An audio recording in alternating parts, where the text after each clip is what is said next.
बोली श्री सद्गुरुदेव भगवान की जय। श्री गुरु चरण सरोज रज निज मन मुकुर सुधार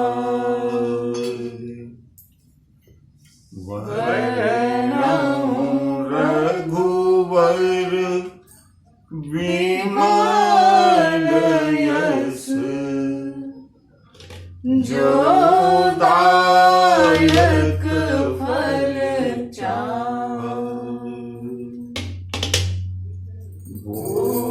बुद्धिहीन तनु जानिके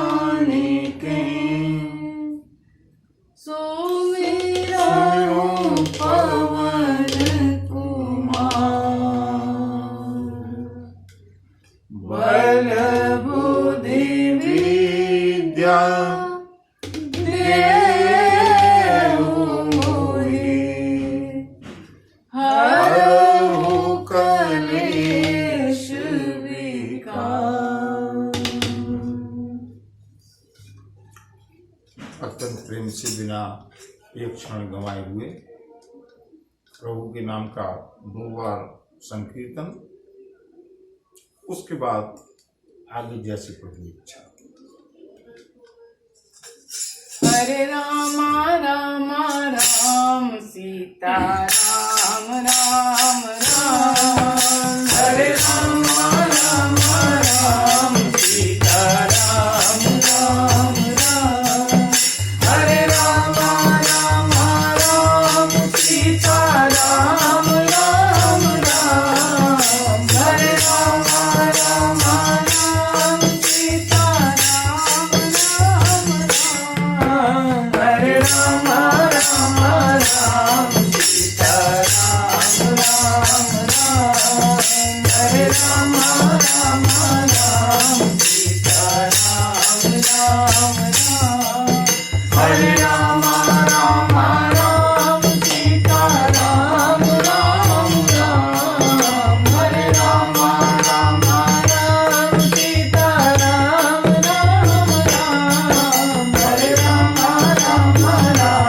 सीता राम राम राम। हरे राम राम राम सीता राम राम राम। हरे राम राम राम सीता राम राम राम। हरे राम राम राम सीता राम राम राम। हरे राम हरे राम राम राम सीता राम राम राम। हरे राम राम राम सीता राम राम। हरे राम राम राम सीता राम राम राम। हरे हरे राम राम राम सीता राम राम। बोली सियावर रामचंद्र चंद्र की की जय। पवन सुत हनुमान की की जय। बाबा विश्वनाथ की की जय। मंगल भवन मंगल हारी मंगल भवन अमंगल हारी प्रभु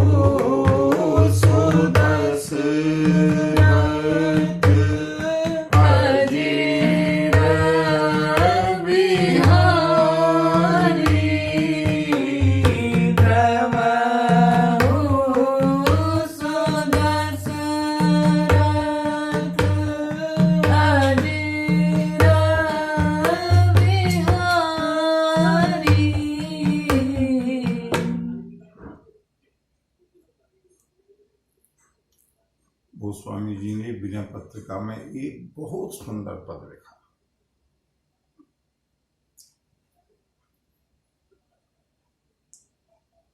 आध्यात्मिक साधना के लिए, और बंधुओं में एक बात बता दूं, राम कथा एक माध्यम है। हमारा मुख्य उद्देश्य आध्यात्मिक, विशुद्ध आध्यात्मिक चर्चा और सत्संग करना है राम कथा के माध्यम से। गोस्वामी जी लिखते हैं, हरे तुम बहुत अनुग्रह कीना, हरे तुम बहुत अनुग्रह कीना, साधन धाम विबुध दुर्लभ तन, साधन धाम विबुध दुर्लभ तन, मोहि कृपा कर दीना, हरि तुम बहुत अनुग्रह कीना, हरि तुम बहुत अनुग्रह कीना। कोटि मुख कही जात न प्रभु के, एक एक उपकार,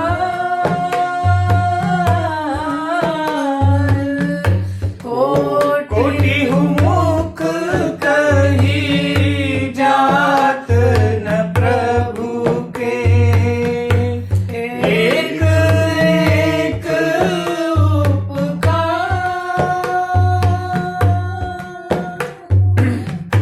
तदपि नाथ बचु और मांगे हम, दीजै परम उदार, हरि तुम बहुत अनुग्रह कीना, हरि तुम बहुत अनुग्रह कीना। हे प्रभु, तुमने बहुत अनुग्रह किया। ये एक मूल प्रश्न है साधारण भक्तों का, जिज्ञासुओं का। भजन में मन नहीं लगता, प्रश्न उचित है, लेकिन क्यों नहीं लगता? क्योंकि हमने इस शरीर की उपयोगिता को समझा ही नहीं।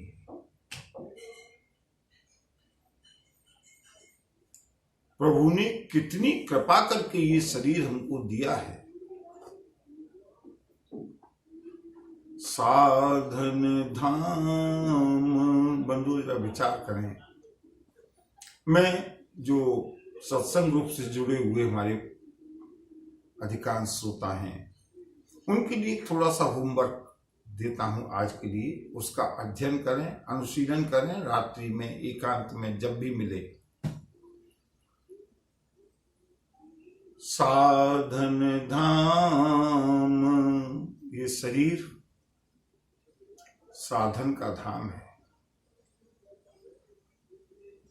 ये एक ऐसा चौराहा है कि हम चाहें तो देवत्व को प्राप्त कर सकते हैं, चाहें तो असुरत्व को प्राप्त कर सकते हैं, चाहें तो फिर से मनुष्यत्व को प्राप्त कर सकते हैं, और चाहें तो इसी शरीर से हम ब्रह्मत्व को प्राप्त कर सकते हैं। कितना बेशकीमती शरीर दिया है, और उस शरीर का उपयोग हमने केवल eat drink and B Mary, खाओ पियो मौज उड़ाओ, यश लूटने में, धन लूटने में, वाहवाही लूटने में, अपने परवरिश करने में। बंधुओं, एक उदाहरण से समझिए। गाड़ी हमने हायर की है, काय के लिए? हरिद्वार जाने के लिए। और उस गाड़ी की मेंटेनेंस में, सजावट में ही अगर हम पूरा समय निकाल दें तो कोई हमको बुद्धिमान कहेगा? गाड़ी का किराया तो देना पड़ेगा। इस शरीर का जो किराया है, जो श्वासें प्रभु ने दी हैं एक निश्चित समय के लिए, और उसको हमने केवल इस शरीर को रचाने पचाने में गुजार दिया। साधन धाम। और ये शरीर हम देवताओं की पूजा भले ही करते हों, लेकिन ये शरीर विबुध दुर्लभ तन। श्रीमद् भागवत में प्रसंग आता है, देवता भी सुखदेव जी के पास आकर के याचना करते हैं, गुरुदेव आप अमृत का कलश परीक्षित को पिला दीजिएगा, ये भागवत की कथा हमको सुना दीजिएगा। साधन धाम विबुध दुर्लभ तन, हम ही कृपा कर दीना हरि तुम बहुत अनुग्रह कीना।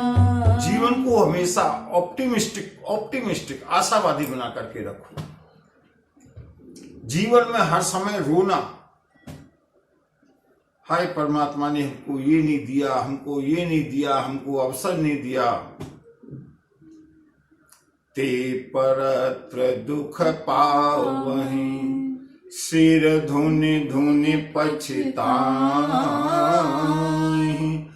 काल ही कर्महि ईश्वर ही, मिथ्या दोष लगा। हमको ये नहीं दिया। बंधु, परमात्मा ने कितना दिया है।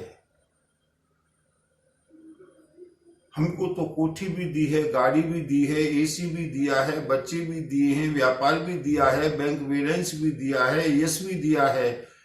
लेकिन गोस्वामी जी को बचपन में जो भेंट मिला वो अनाथपना मिला।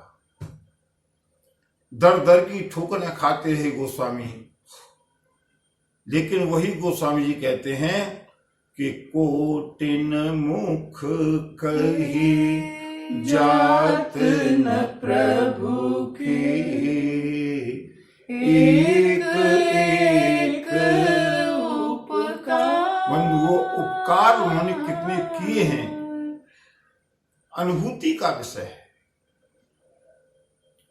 ये शरीर हमको साधन करने के लिए दिया है, और ये साधन इस शरीर से इस युग में, कलयुग में, और कलयुग में भी इस अत्यंत प्रदूषित युग में, उमा जोग जप ध्यान व्रत नाना मख अरुणे। हम योगा करेंगे, हम मेडिटेशन करेंगे, हम जप करेंगे, हम तप करेंगे। तप तो संभव ही नहीं है। जप कितना कर पाएंगे, जप में हमारा कितना मन लगेगा। योग का तो नाम ही बदल करके योग से योगा कर दिया। योगा का मतलब आजकल physical exercise, just to maintain the body, that is not actually yoga. जाने दो, उस विषय पर हम नहीं आ रहे। कभी योग की चर्चा होगी तब बात करेंगे।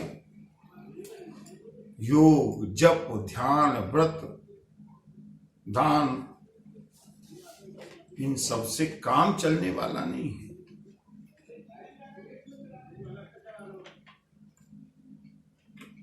तामस तन कछु साधन नाही,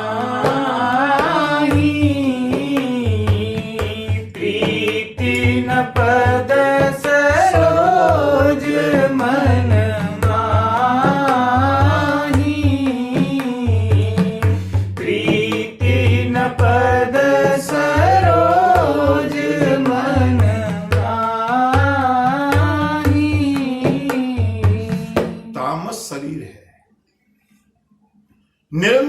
बुद्धियां विषयों की ओर, बुद्धि और इंद्रियां, मन विषय की ओर दौड़ता हुआ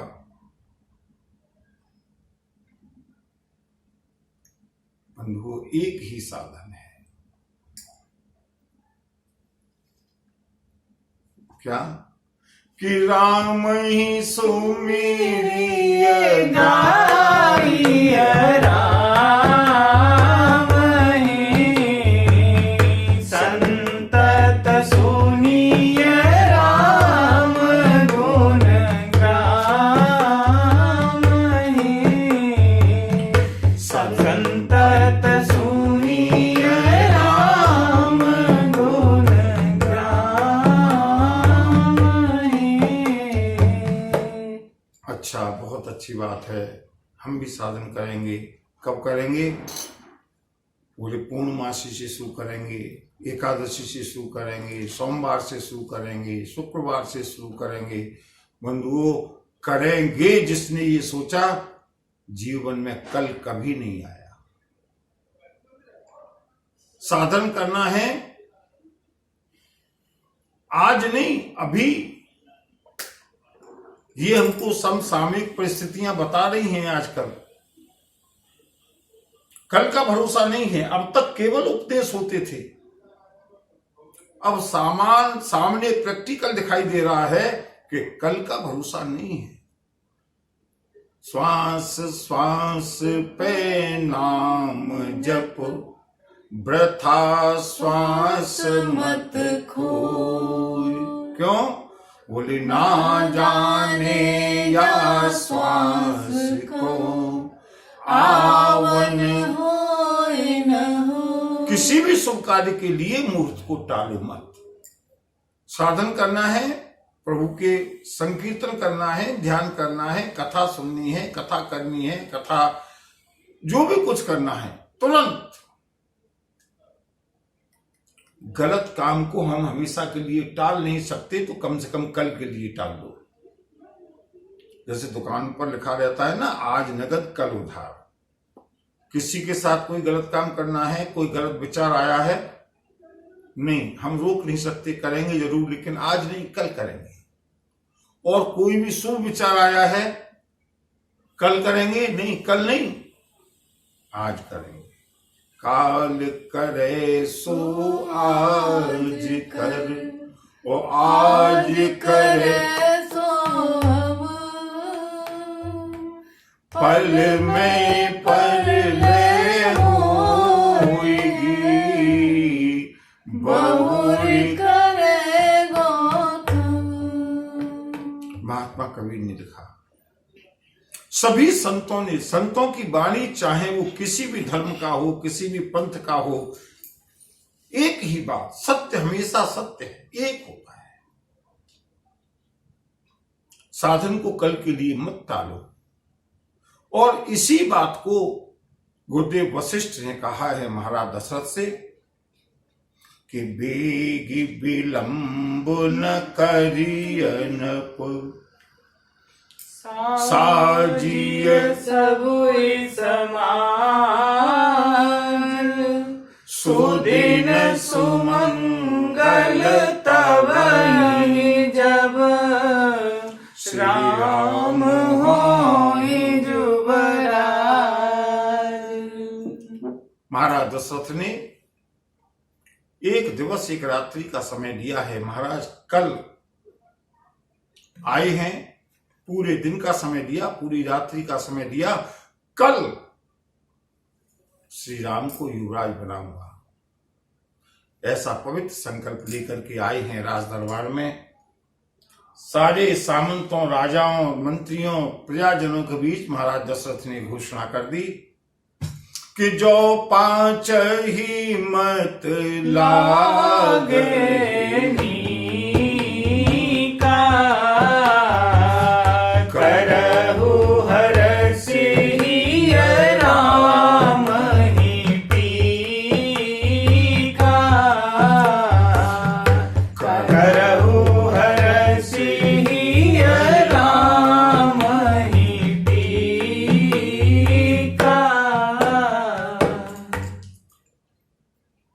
सारे प्रजाजनों एक स्वर से मंत्रियों ने, राजाओं ने, सामंतों ने, अधीनस्थ राजाओं ने कहा, महाराज आपकी जय हो, आपने बहुत पवित्र विचार।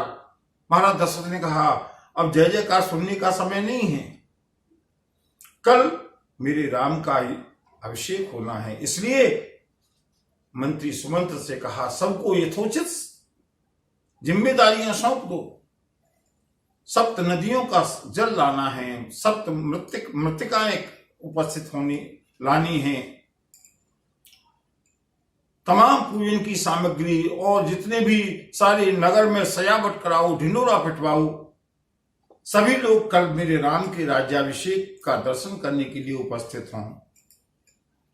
और बंधुओं, सारे अयोध्या में एक उत्सव जैसा माहौल हो गया। सभी लोग विचार करते हैं वो सुअवसर कब आएगा जब हम अपने नेत्रों से श्री राम को युवराज बनते हुए देखेंगे। ये एक रात्रि का समय लोगों को खटकने लगा। और बंधुओं, उधर सेवकों को मालूम पड़ा, सेवकों ने जाकर के अपने अपने घर पर कहा, दासियों को मालूम पड़ा, दासियों ने जाकर के महारानियों को सूचना दी है,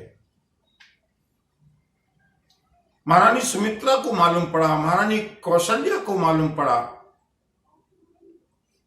किसके द्वारा? महाराज के द्वारा नहीं, अपने अपने पर्सनल स्टाफ के द्वारा, अपने अपने सेवक सेविकाओं के द्वारा। युवराज होने की तैयारियां शुरू की हैं माताओं ने, और अभी माता कैकेयी को भी मालूम पड़ने वाला है। उधर महाराज दशरथ ने राम सिया राम सिया राम जय जय राम, राम सिया राम, सिया राम जय जय राम। तब नर नाह वशिष्ठ बुलाए,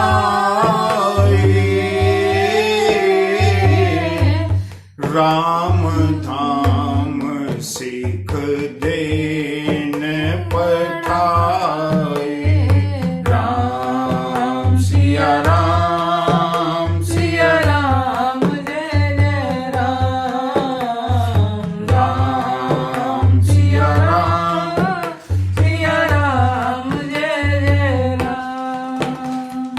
गुरु अनु आगमन सुनत रघुनाथा, द्वार आए पद नायउ माथा। सादर अर्घ देई घर आने, सोरह भांति पूजे सनमाने। गए चरण सिय सहित बहोरी, बोले राम कमल कर जोरी। सेवक सदन स्वामी आगमनु, मंगल मूल अमंगल दमनु। राम सिया राम, सिया राम जय जय राम, राम सिया राम, सिया राम जय जय राम। गुरुदेव वशिष्ठ को बुलाया है महाराज दशरथ ने।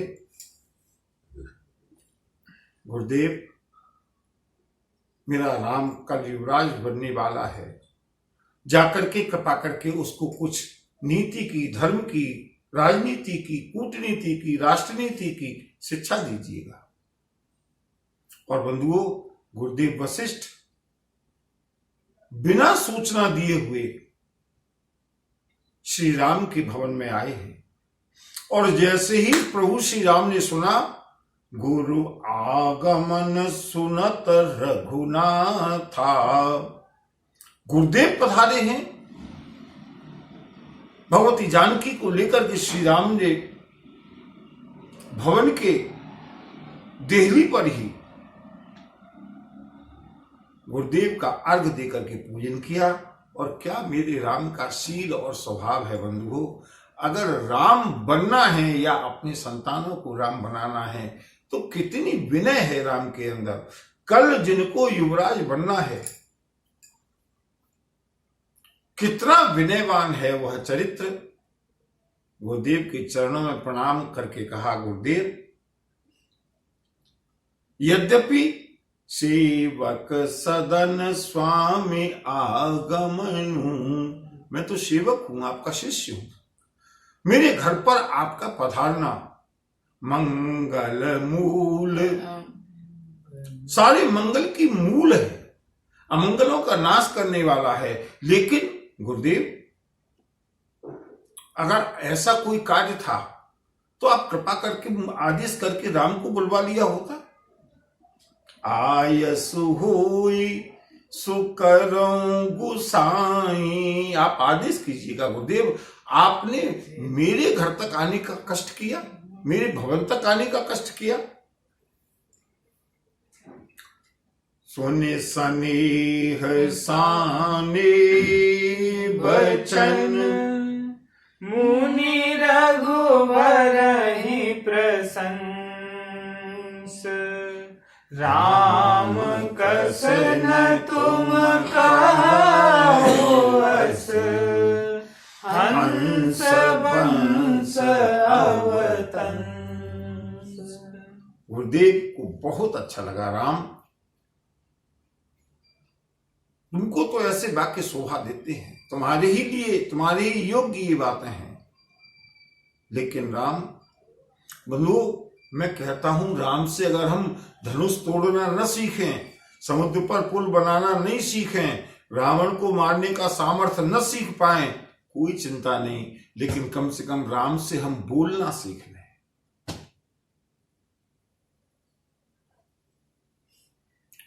जीव्या एक अमोल है, जो कोई जाने बोल, विष वासुकी को उतरी है, या जीभ्या के एक मोल। बोलने में बड़ा जादू है बंधु। मैंने आपको बताया था परशुराम जी के प्रसंग में, लक्ष्मण चला देते हैं, लेकिन राम के शील को, राम के स्वभाव को, राम के वचनों को सुनकर परशुराम की धधकती हुई अग्नि भी शांत हो जाती है। लेकिन सावधान, हम कितने भी शांत बने रहें, ये भी सीख रहा है। उलाहना देने वाले, आलोचना करने वाले आलोचना करेंगे। बहुत बड़ा साधु बन गया है, 900 चूहे खाकर के बिल्ली हज को चली है, वगैरह वगैरह। चिंता नहीं करनी है। हमने अगर राम के चरित्र को अपनाना है, गंभीरता लानी है। परशुराम ने भी श्री राम के ऊपर भी लांछन लगा दिया। अरे राम, तू बंधु संबाम, तू भी लगता है अपने भाई जैसा ही टेढ़ा है। तेरा भाई तेरी ही सम्मति से उल्टा सीधा कह रहा है और तू मेरे सामने विनय कर रहा है। समझने में कोई कितनी ही गलती कर दे बंधुओं, लेकिन विजय हमेशा सत्य की होती है। सत्यमेव जयते। श्री राम का बोलना, जहां भी आग लगी हो, वाणी में वो जादू है, उस आग को बुझा सकती है। और जहां बिल्कुल शांति हो, वाणी में वो भी जादू है कि वहां पर भी आग लगा सकती है।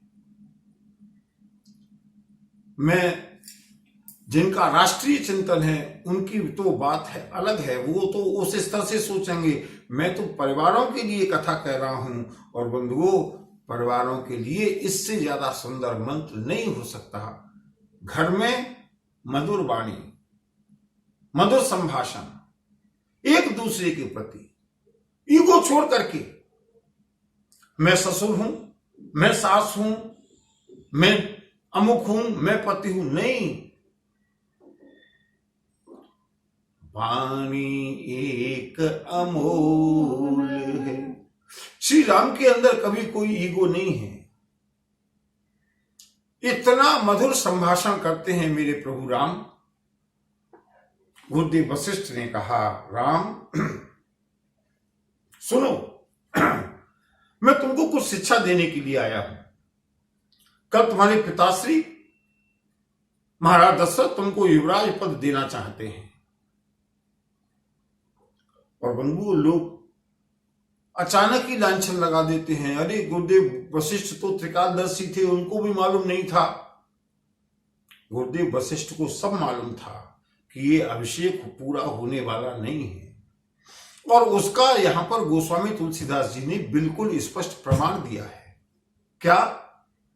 गुरुदेव वशिष्ठ ने कहा, सुनो राम, राम करहु सब संयम आजू,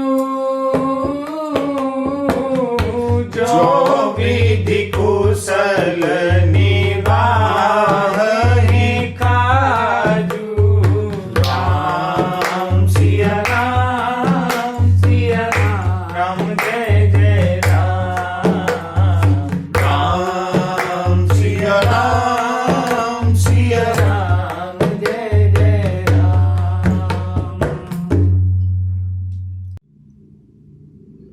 क्या कहा गुरुदेव वशिष्ठ ने? राम करहु सब संयम आजू। शिक्षा दी, राम तुम इन सब संयमों का पालन करो। जो सभी लोग समझ रहे होंगे ना, ये काम कर लो यदि हुए। जो का मतलब यदि, जो विधि कुशल, हो सकता है कि विधाता कुशलता पूर्वक इस कार्य को पूरा हो जाने दे। जो विधि कुशल निवाहि काजू। ऐसा कहकर के गुरुदेव वशिष्ठ पधारे हैं, और उधर श्री राम का चिंतन देखिए बंधुओं। श्री राम भगवती जानकी के पास आए। भगवती जानकी अत्यंत प्रसन्न है। मेरे प्रभु कल युवराज बनने वाले हैं। श्री राम ने कहा, जानकी इसमें प्रसन्नता का तो कोई विषय नहीं है। प्रसन्नताम या नगताभिषेक। भगवती किशोरी ने कहा, क्यों प्रभु, ये तो जीवन का अमूल्य क्षण है। आप चक्रवर्ती सम्राट, चक्रवर्ती साम्राज्य के अधिपति बनेंगे, युवराज बनेंगे। श्री राम ने कहा, नहीं देवी, मेरे मन में यही सोच है कि जन में एक संग सब भाई, भोजन शयन केले लरिकाई, करण वेद उपवीत विया, संग संग सब भये उछाहा।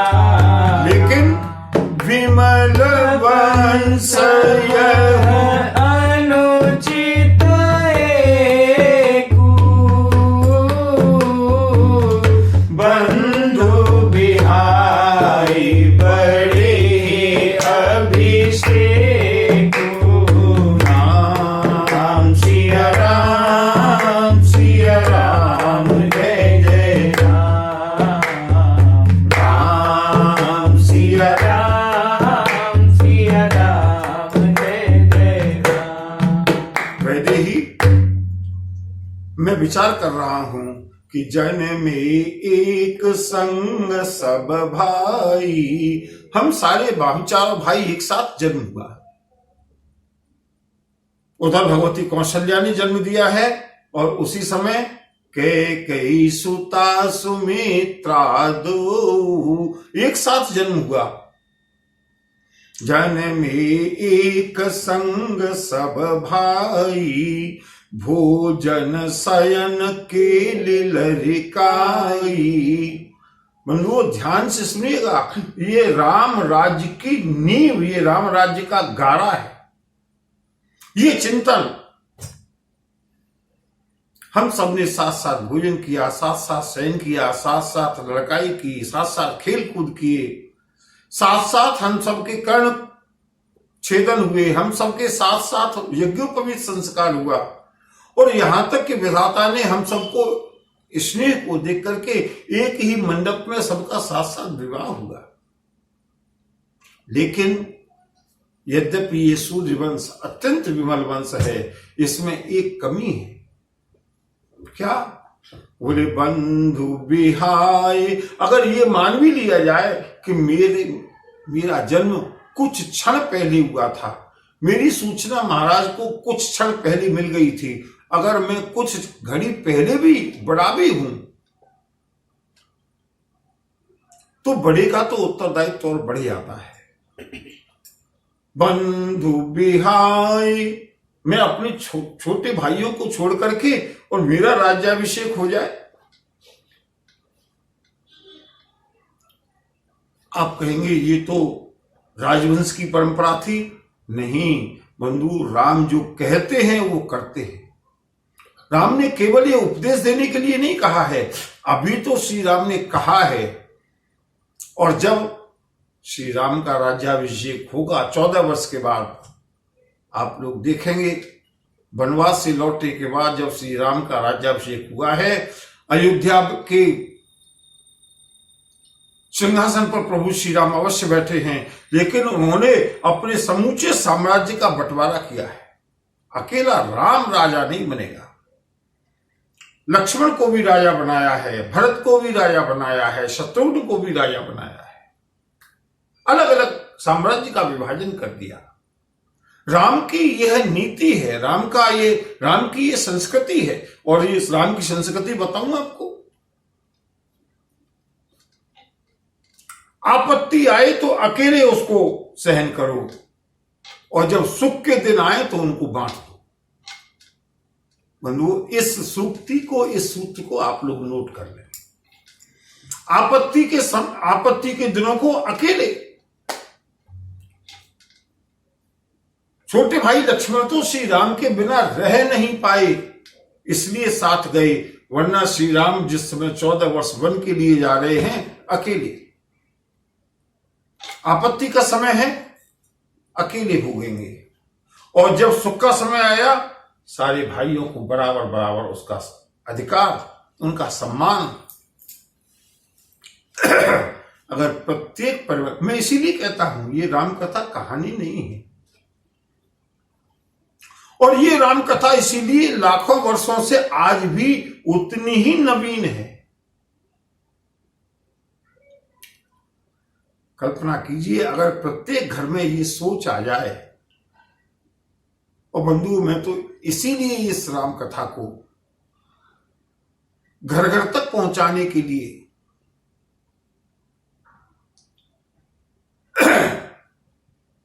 बिल्कुल स्वांतः सुखाय प्रभु की इच्छा पर जो भी संस्कारी हैं लोग सुने और आनंद लें।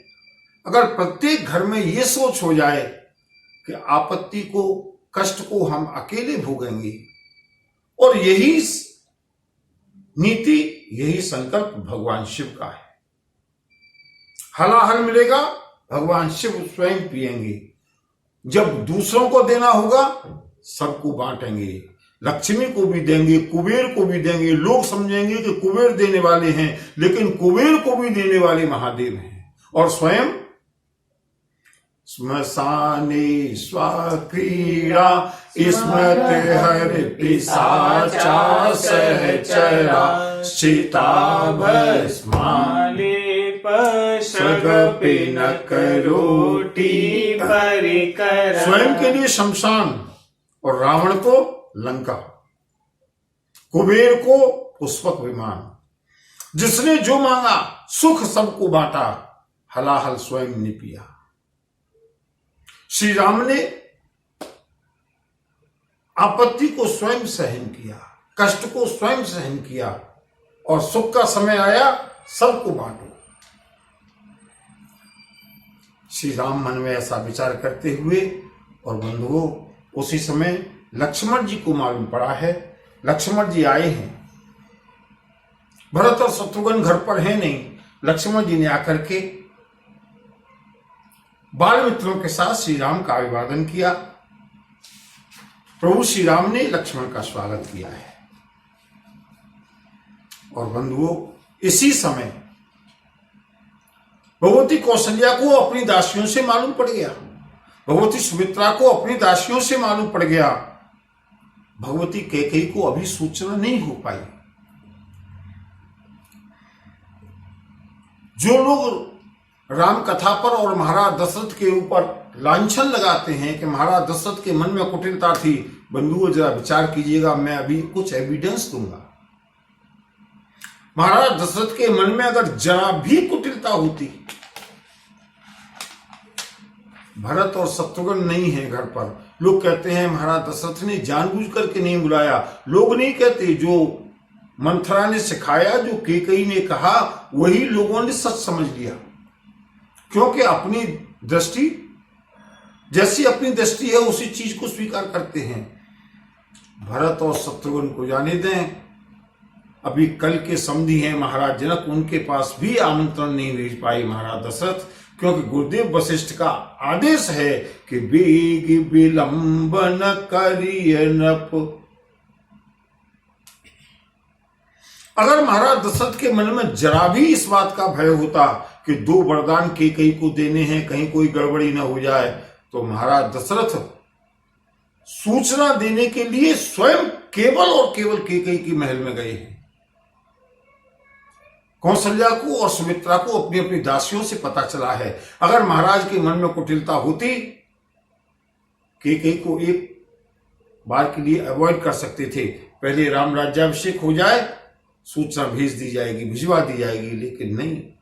महाराज दशरथ अत्यंत भोले हैं, प्रभु श्री राम के पिता हैं ना। अभी महारानी कैकेयी को मालूम नहीं है, और उधर देवताओं में खलबली मच गई। अगर श्री राम कल राजा बन गए, रावण का वध कैसे होगा, असुरों का वध कैसे होगा। रावण का वध किसी बहाने से आक्रमण करके कर भी दिया जाए, लेकिन पूरे दंडकारण्य में, पूरे क्षेत्र में, पूरे आर्यावर्त में जो राक्षस फैले हुए हैं, उस आतंक का विनाश कैसे होगा। देवताओं के मन में शंका हुई। भगवती सरस्वती से जाकर के प्रार्थना की है, जाकर के किसी तरह से इस बनते हुए साम्राज्य को व्यवधान डाल करके किसी न किसी तरह से इस कार्यक्रम को स्थगित कराओ। और बंधुओं सरस्वती चली हैं, मां वाणी चली हैं अयोध्या में, विचार करने लगी किसकी बुद्धि को फेरूं।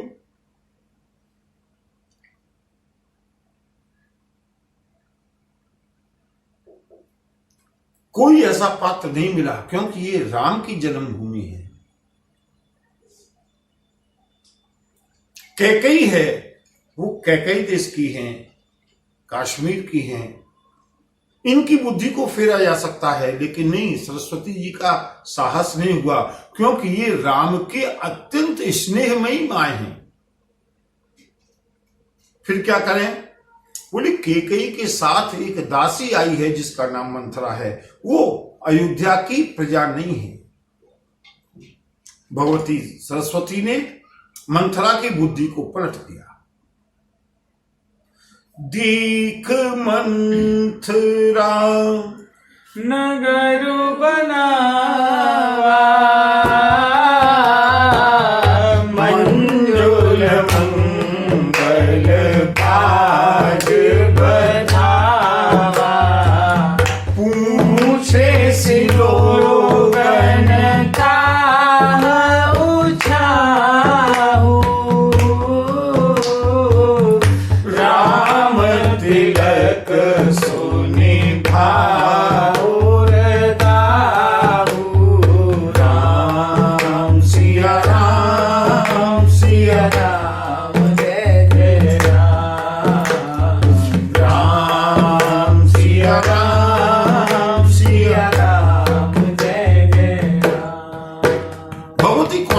महल को सजा रही एक दासी महारानी सुमित्रा के महल को सजाते हुए सेवक अचानक दृष्टि पड़ी मंथरा की। पूछा, आज इतनी सजावट अयोध्या में क्यों हो रही है? और बंधुओं, चाहे कौशल्या और कैकेयी के मन में कोई द्वेष न हो, चाहे कौशल्या और कैकेयी के बीच में कोई मनमुटाव न हो, लेकिन कंपटीशन हुआ तो सेवकों के बीच में हुआ।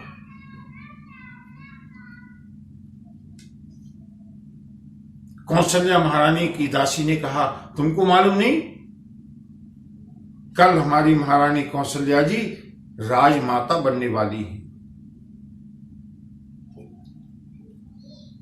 कल हमारे कुमार राम अयोध्या के युवराज बनेंगे। और जैसे ही सुना, मंथरा को इस बात की चिंता नहीं है कि भरत युवराज बनेंगे या नहीं बनेंगे। चिंता इस बात की है, अगर महारानी कैकेयी राजमाता बन जाए तो मेरा भी प्रमोशन हो जाए। राम तिलक सोने भा उरदाहू। क्या किया कैकेयी ने, मंथरा ने? बोले, भरत मातु बही गई बिल खानी, कान मने हसी कर हसी रानी, उबर दीन ले सासू, नारी चरित करी ढारई आंसू। राम सिया राम सिया राम जय जय राम, राम सिया राम सिया राम जय जय राम। महारानी कैकेयी के पास गई है ये मंथरा, रोती हुई, आंसू बहाती हुई, अनवन सुस्त। और बंधुओं, इस मंथरा ने कैकेयी को गोद में खिलाया है। कैकेयी की धाय है ये। कैकेयी इसका बड़ा सम्मान करती है। और कैकेयी देश से कैकेयी नरेश ने मंथरा को दहेज के रूप में कैकेयी के साथ भेजा है। कैकेयी की बड़ी प्रिय है, यद्यपि कुबड़ी है, बूढ़ी है। महारानी कैकेयी ने पूछा, क्या हुआ? रोने लगी, अपना चरित्र दिखाने लगी। और बंधुओं,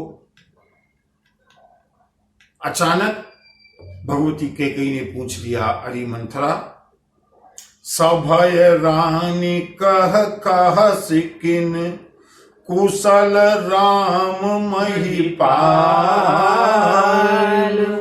लखन भरत रिपुसम सुने, भाकुवरी उरसाल। अरे कुबड़ी, बता महाराज, राम लक्ष्मण भरत और शत्रुघ्न सब कुशल से तो हैं। और जैसे ही सुना, कैकेयी ने बड़े प्रेम से कहा है, मंथरा ने उत्तर देना शुरू किया। सुनो महारानी जी, राम ही छाने कुशल के ही आजू, जेहि जले सुदे जुबराजू, भयो कौशलहि विधि अति दाहिन, देखत गर्भ रहत उर नाहिन। अरे महारानी जी, तुम्हें तो कोई चिंता है नहीं। आज राम से ज्यादा कुशल किसकी है, और राम से भी ज्यादा कुशल तो कौशल्या की है।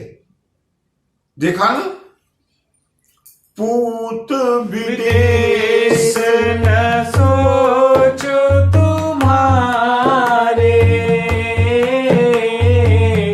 जानत हो बस नाहु हमारे। नींद बहुत प्रिय सेज तुराई, लखऊ न भूप कपट चतुराई। राम सिया राम, सिया राम, जय जय राम। राम सिया राम, सिया राम, जय जय। जैसे ही मंथरा ने कहा कल राम युवराज बनने वाले हैं, बंधु क्या माँ कैकेयी का चरित्र सुनाएं। माँ कैकेयी का चरित्र तो आप सुनिएगा जिस समय चित्रकूट में सभा हुई। कितना अपयश लिया है, वैदक भी लिया है महारानी कैकेयी ने, लेकिन कितनी राम के ऊपर न्योछावर है ये महारानी। ये वही महारानी है जिन्होंने अपना कनक भवन श्री राम को और भगवती जानकी को मुंह दिखलावनी में भेंट किया है। जैसे ही सुना, अरे मंथरा सच बता, क्या वास्तव में कल मेरे राम का युवराज होने वाला है? अपने गले में पड़ा हुआ कंठहार लेकर के मंथरा के गले में डाल दिया है कैकेयी ने। मंथरे, अगर तेरी बात सत्य है ना, तो कल तू जो भी तेरी मनोकामना होगी मैं पूरी करूंगी। ये तैने जो प्रिय सूचना दी है उसके बदले में ये उपहार है। बंधुओं, मंथरा डर गई, कप गई। सुनिए महारानी जी, तुमको अभी मालूम नहीं है, तुम तो ये समझती हो ना कि महाराज हमारे बस में हैं, लेकिन देखो महाराज ने क्या कूटनीति। बंधुओं, यही कमोबेश स्थिति हमारे देश की भी चल रही है। बड़े पलसोपेश की स्थिति में से हमारा देश गुजर रहा है। बात बिगाड़ने वाले भी बहुत हैं, बात संभालने वाले कम होते हैं।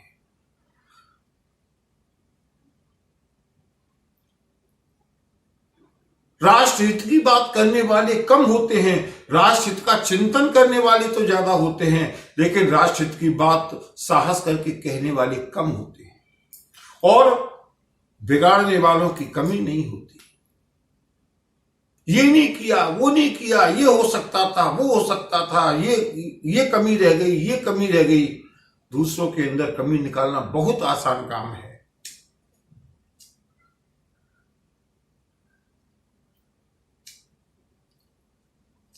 मंथरा ने कहा, सोचो महारानी,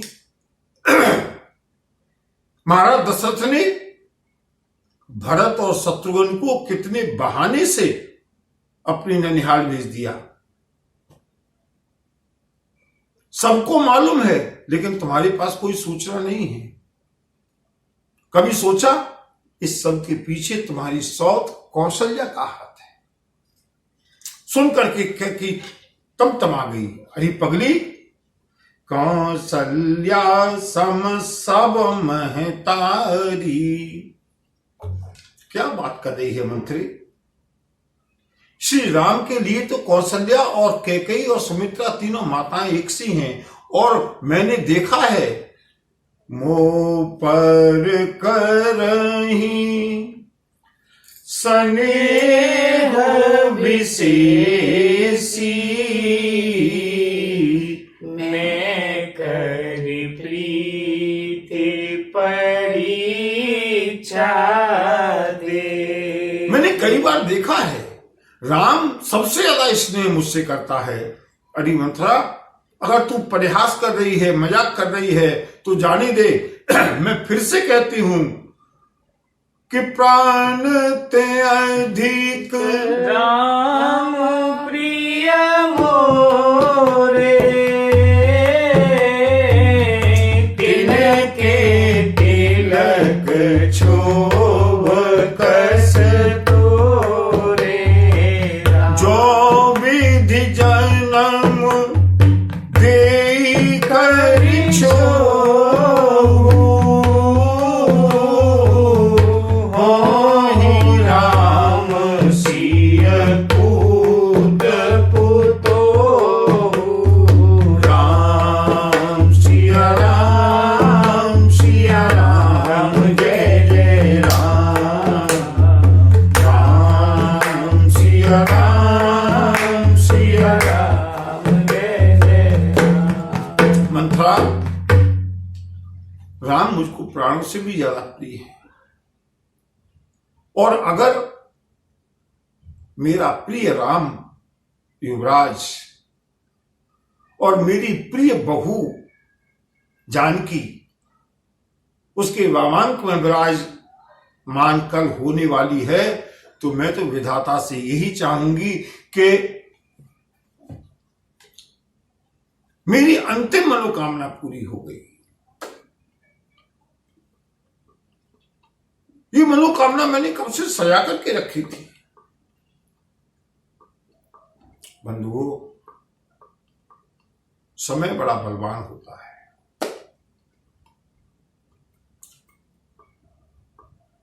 कैकेयी कुछ भी हो लेकिन बहुत भोली है। कुछ भगवती सरस्वती की भी प्रेरणा है। मंथरा ने घर के विघटन की बातें कहना शुरू किया। उन बातों को मैं विस्तार से नहीं बताऊंगा, क्योंकि सभी तरह के लोग सुनने वाले होते हैं। कुछ लोग ऐसे भी हो सकते हैं सुनने वाले कि घर कैसे तोड़ा जाए। मंथरा ने अनेक तरह की कहानियां सुना सुना करके सौतिया डाह को प्रज्वलित किया। महारानी जी, अब मैं आपसे कभी कोई हित की बात नहीं कहूंगी। कौशल्या ने तो अपना दाव चल दिया, सौतिया डाह, लेकिन आप भूली है ना। लेकिन क्या करूं, मैंने तुमको गोद खिलाया है ना, तुम्हारा अनहित मुझ पर नहीं देखा जाता। ठीक है महारानी। और अपना नारी चरित्र करके मंथरा धीरे धीरे धीरे धीरे रानी को फुसलाने लगी, और अंततः महारानी कैकेयी की बुद्धि पर भी प्रभाव पड़ गया। क्या करूं मंथरा, क्या वास्तव में तू जो कह रही है वो सत्य है?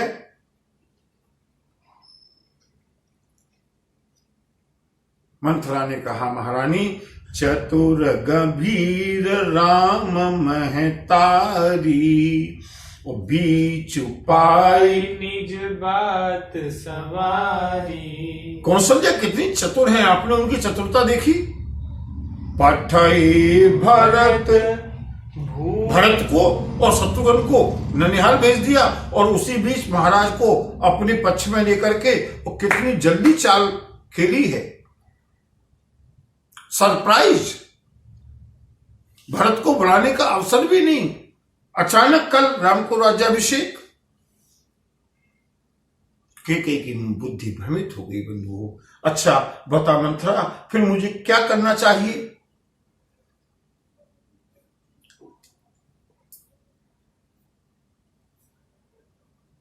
मंथरा ने कहा, अब मैं आपको कुछ बताने वाली नहीं हूं, मैं तो दासी हूं ना।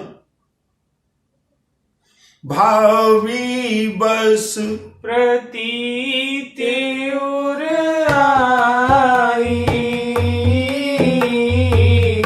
पूछ रानी पुनि शपथ दिवाई। राम सिया राम, सिया राम, जय जय राम। राम सिया राम,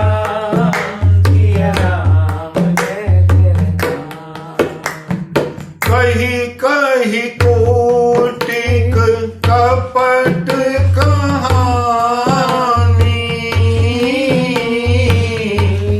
धीरज धरहु प्रभु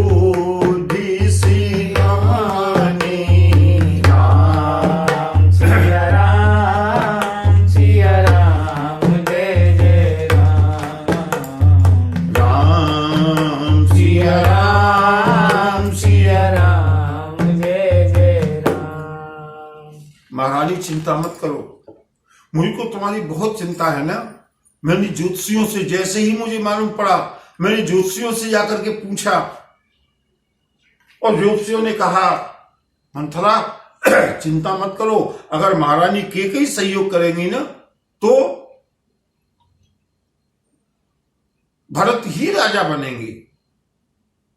बेचारी कैकेयी, भोली कैकेयी, स्नेहमयी कैकेयी आज मंथरा के फंदे में फंसी है। बता मंथरा मुझे क्या करना है। सुनो महारानी जी, किसी को कुछ बताना नहीं है।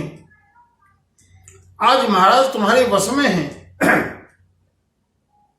सीधे कोप भवन में जाओ और इन राजकीय आभूषणों को, वस्त्रों को उतार दो और उतार करके वहीं एक तरफ रख देना, जिससे मालूम पड़े कि उतारे हैं क्रोध में।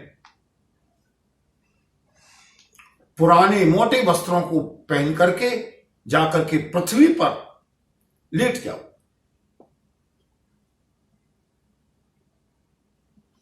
मैं जाकर के चारों ओर खबर करती हूं, महाराज दशरथ को यहां आना ही होगा। महाराज दशरथ तुमसे पूछेंगे, मांगो। महारानी जी, आपके 2 वरदान महाराज दशरथ के ऊपर अभी उधार हैं। उन दोनों वरदानों को मांग लेना, लेकिन इतनी जल्दी मत मांगना, क्योंकि बात राम के राज्याभिषेक की है।